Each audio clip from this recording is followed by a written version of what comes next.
পিতা পুত্র পবিত্র আত্মার নামে আমেন।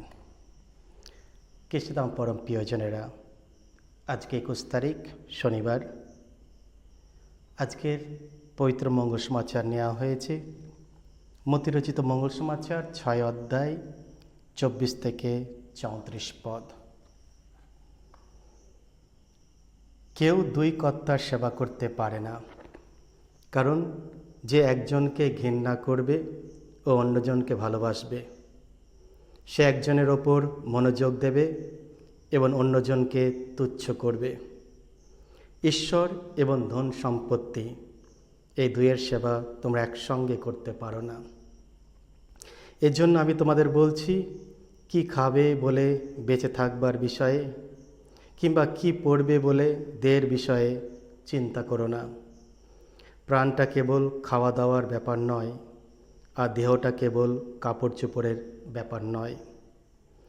আকাশের পাখিদের দিকে তাকিয়ে দেখো, তারা বীজ বোনে না, কাটে না, গোলাঘরে জমাও করে না, আর তবু তোমাদের স্বর্গস্থ পিতা তাদের খাইয়ে থাকেন। তোমরা কি তাদের থেকে আরও মূল্যবান নও? তোমাদের মধ্যে কে চিন্তা ভাবনা করে নিজের আয়ু 1 ঘন্টা বাড়াতে পারে? কাপড় চোপড়ের জন্য কেন চিন্তা করো? মাঠের ফুলগুলোর কথা ভেবে দেখো, সেগুলো কেমন করে বেড়ে ওঠে। তারা পরিশ্রমও করে না, সুতাও কাটে না।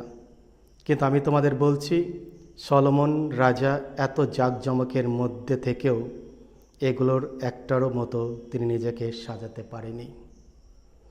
মাঠের যে ঘাস আজ আছে আর কাল চুলায় ফেলে দেওয়া হবে, তা যখন ঈশ্বর এইভাবেই সাজান, তখন ওহে অল্প বিশ্বাসীরা, তিনি যে তোমাদের নিশ্চয় সাজাবেন তাতে কোনো সন্দেহ নেই। এর জন্য কি খাবো বা কি পরবো বলে চিন্তা করো না। ইঁদুরাই এইসব বিষয়ের জন্য ব্যস্ত হয়। তাছাড়া তোমাদের স্বর্গস্থ পিতা তো জানেন যে এইসব জিনিস তোমাদের দরকার আছে। কিন্তু তোমাদের প্রথমে ঈশ্বর রাজ্যের বিষয়ে ও তার ইচ্ছা মতো চলবার জন্য ব্যস্ত হও, তাহলে ওই সব জিনিসও তোমরা পাবে। কালকের বিষয় চিন্তা করো না, কালকের চিন্তা কালকের ওপর ছেড়ে দাও। দিনের কষ্ট দিনের জন্যই যথেষ্ট। এই হলো প্রভু যিশুর মঙ্গল সমাচার। খ্রিস্টধর্মের পরম প্রিয়জনেরা, আজকে আমরা এমন একটা পরিবেশে বাস করছি, আমাদের প্রত্যেকদিন কিছু না কিছু আমরা চিন্তা করি। চিন্তা কি? চিন্তা হলো অতীত বা ভবিষ্যতের ঘটনা নিয়ে নেতিবাচক ভাবনা ও আবেগের এক শৃঙ্খল। এটি সাধারণত অজানার ভয় অথবা আমাদের নিয়ন্ত্রণের বাইরে থাকা পরিস্থিতির ওপর উদ্বেগ। মাঝে মাঝে এমন একটা উদ্বেগ হয় যেটা স্বাভাবিক, কিন্তু অতিরিক্ত চিন্তা আমাদের মনকে গ্রাস করে ফেলে এবং সেই চিন্তা হয়তো আমাদের শান্তি, আমাদের আনন্দ নিমেষের মধ্যে শেষ করে দেয়। আজকের সুসমাচারে যদি আমরা লক্ষ্য করি, প্রভু যীশু আমাদের তিনি একটা উৎসাহ বানিয়ে দিচ্ছেন। তিনি কি বললেন আজকে?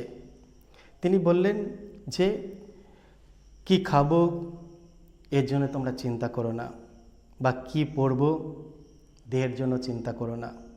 প্রাণটা কেবল খাওয়া দাওয়ার ব্যাপার নয়, আর দেহটা কেবল কাপড় চোপড়ের ব্যাপার নয়। আকাশে পাখিদের দিকে তাকিয়ে দেখো, তারা বীজও বোনে না, কাটে না, গোলাবাড়েও জমায় না, তবু তোমাদের স্বর্গস্থ পিতা তাদের খাইয়ে থাকেন। তোমরা কি তাদের চেয়ে আরও মূল্যবান নাও?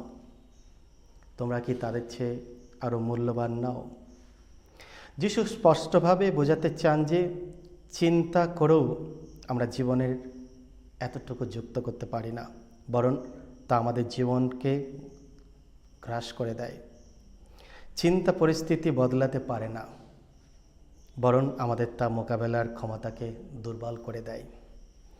আমরা যখন চিন্তা করি, তখন হয় আমরা অতীতের মধ্যে বাস করি, নতবা ভবিষ্যতের দিকে চিন্তা করি বা ব্যস্ত থাকি। এতে আমরা বর্তমানকে উপভোগ করতে পারি না। বর্তমানকে উপভোগ করতে হবে। কালকে কি হয়েছে সেটা আমরা জানি না। আগামীকাল কি হবে সেটা আমাদের হাতের বাইরে। সুতরাং এই ভবিষ্যৎ বা এই অতীত তা নিয়ে যদি আমরা বেঁচে থাকি, তাহলে হয়তো এইগুলি আমাদের চিন্তার কারণ হতে দাঁড়াতে পারে। হয়তো কয়েক সময় আমরা চিন্তা করি না যে কালকে কি হবে, হয়তো আমাদের ব্যর্থতা, হয়তো ভয়, হয়তো তিরস্কার, হয়তো আমাদের কোনো কিছু সমস্যা, ফাইন্যান্সিয়াল ক্রাইসিস, অর্থনীতি বা কোনো কিছু যেটা হয়তো বারবার আমাদের মনের মধ্যে ধাক্কা দেয়, আর এইটা আমাদের চিন্তাকে আরও বেরিয়ে দেয়। আর তার জন্য যিশু বললেন, তুমি এই বর্তমানের দিকে নজর দাও, আজকের দিনটাকে নজর দাও, আজকে তুমি কি করবে। আর তার জন্য প্রথমত ঈশ্বরের প্রতি আমাদের প্রার্থনা, আমাদের বিশ্বাস জাগাতে হবে।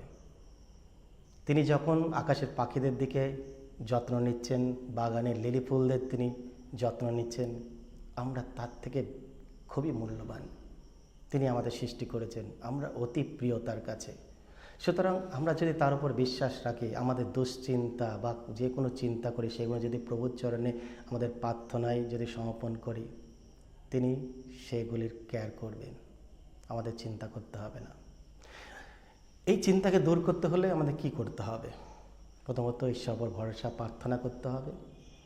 দ্বিতীয়ত আমাদের কৃতজ্ঞতা জানাতে হবে। প্রত্যেকদিন সকাল থেকে সন্ধ্যে পর্যন্ত তুমি চিন্তা করো, ঈশ্বর আমাদের কত কী না দিয়ে তিনি আমাদের আশীর্বাদ করেছেন, তার প্রতি কৃতজ্ঞতা দেখাও। মানুষের সাথে ভালো কিছু শেয়ার করো, বন্ধুদের সাথে ভালো কিছু শেয়ার করো, দেখবে দিনটা আমাদের খুবই প্রিয় যাবে। কালকে কী হবে আমরা জানি না, কালকে সম্পূর্ণ ঈশ্বরের হাতে সমর্পণ করো, তিনি সব কিছুর মালিক। তাই যিশু আমাদের আহ্বান জানাচ্ছে, আমরা যেন মনোযোগ দিই এবং বিশ্বাস করি আগামীকালের যত্ন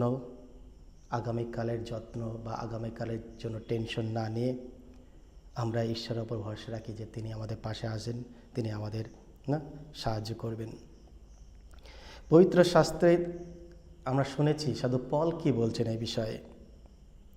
যদি আমরা পড়ে থাকি সাধু পলের চিঠি ফিলিপ্পীয়দের কাছে 4 অধ্যায় 6 থেকে 7, তিনি বলছেন, কোনো কিছুর জন্য উদ্বেগ হয়েও না, বরং প্রত্যেক বিষয়ে প্রার্থনা ও অনুরোধের মাধ্যমে ধন্যবাদ সহকারে তোমার অনুরোধসমূহ ঈশ্বরের কাছে ব্যক্ত করো।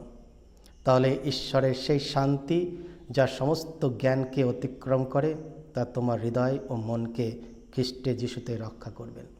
এইটা হচ্ছে বিশ্বাস, যে প্রভু যিশুর ওপর সব কিছু ন্যস্ত করা, তার ওপর ছেড়ে দেওয়া, বিশ্বাস রাখা, ভরসা রাখা যে তিনি আমাদের সব কিছু দেখবেন, আমরা তার আয়ত্তের মধ্যে আমরা রয়েছি, তার ভালোবাসার মধ্যে রয়েছি। আমাদের চিন্তাগুলি প্রার্থনায় পরিণত করলে আমরা আমাদের দৃষ্টিভঙ্গি সমস্যার ওপর থেকে সরিয়ে ঈশ্বরের শক্তির ওপর স্থাপন করতে পারব। গীত সংহিতা 55 অধ্যায় 22 পদে লেখা রয়েছে, তোমার ভয় প্রভুর ওপর নিক্ষেপ করো, তিনি তোমাকে ধারণ করবেন, তিনি ধার্মিককে কখনো টলাতে দেবেন না। কি সুন্দর বাক্য! তোমার ভয় প্রভুর ওপর নিক্ষেপ করো, তিনি তোমাকে ধারণ করবেন, তিনি ধার্মিককে কখনো টলাতে দেবেন না। এইটা হচ্ছে ভরসা, ঈশ্বরের ওপর ভরসা।